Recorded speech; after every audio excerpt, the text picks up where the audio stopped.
cafeteria at Jefferson High buzzed with the usual lunchtime chaos, clanging trays, shouted jokes, and the occasional burst of laughter from the popular table near the vending machines.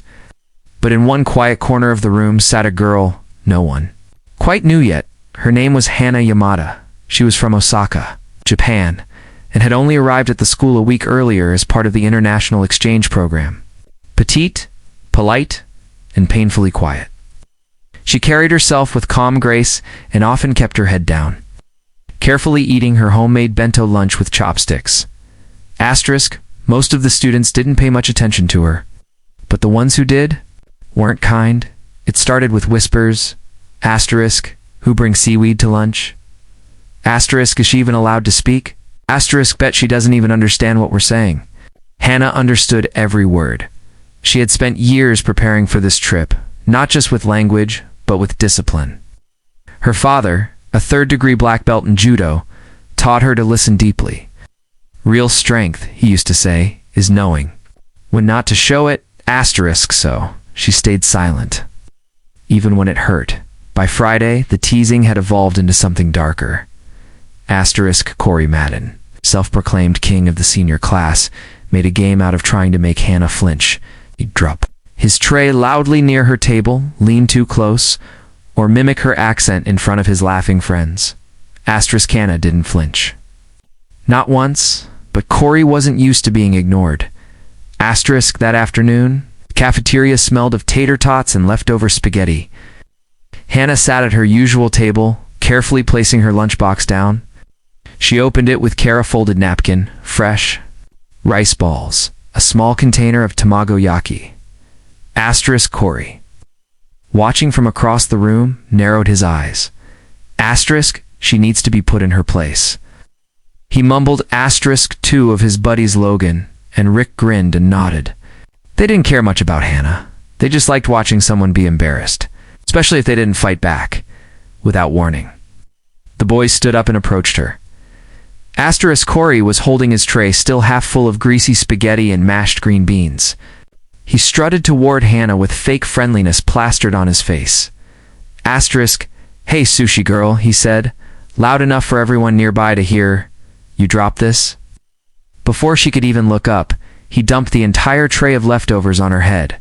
Gasps echoed through the room. Asterisk, green beans clung to her hair. Red sauce dripped down her shoulders. The chopsticks rolled onto the floor. Then came the laughter. Hana didn't move.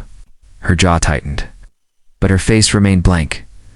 Corey turned to bask in the attention, and that was his last mistake. In one swift motion, Hana stood up. She stepped around the bench, brushed her soaked sleeves back, and grabbed Corey's wrist. What? He started to say asterisk before he could finish. Hana dropped into a fluid stance and used Corey's momentum to flip him high off the ground. Asterisk, he landed flat on the lunch table with a crash, his tray skidding across the surface. Asterisk, the entire room went silent. Utter, stunned silence. Asterisk, Corey groaned, pinned by embarrassment more than pain. Logan and Rick stepped back, suddenly unsure of what to do. Asterisk, Hana stood tall, her voice steady and clear.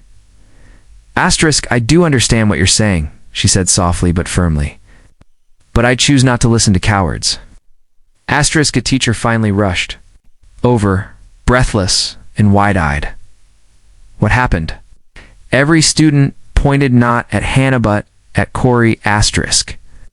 The aftermath came swiftly. Asterisk, Corey and his friends were taken to the office.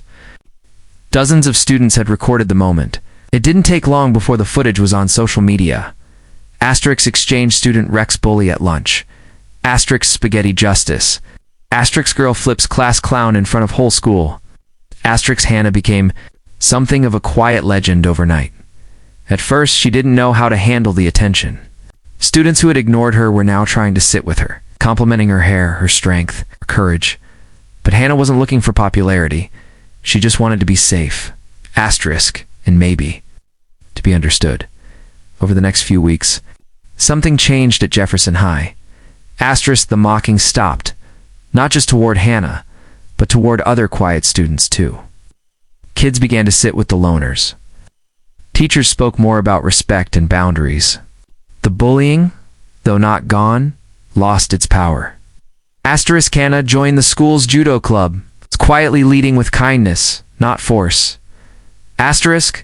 She made a few friends like Leela, the art student who used to eat alone, and Marcus, who stuttered when nervous. They saw in Hana something more than strength. They saw dignity. One afternoon, she walked home under the golden autumn light.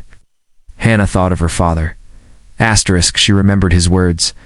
The most powerful punch is the one you never throw, unless you have to. She had thrown it just once, and it had changed everything. Final reflection: this isn't just a story about a girl who flipped a bully. It's about knowing your worth even when others don't. It's about silence not being weakness. It's about strength, true strength, being quiet until it needs to speak. And when it speaks, the whole room listens.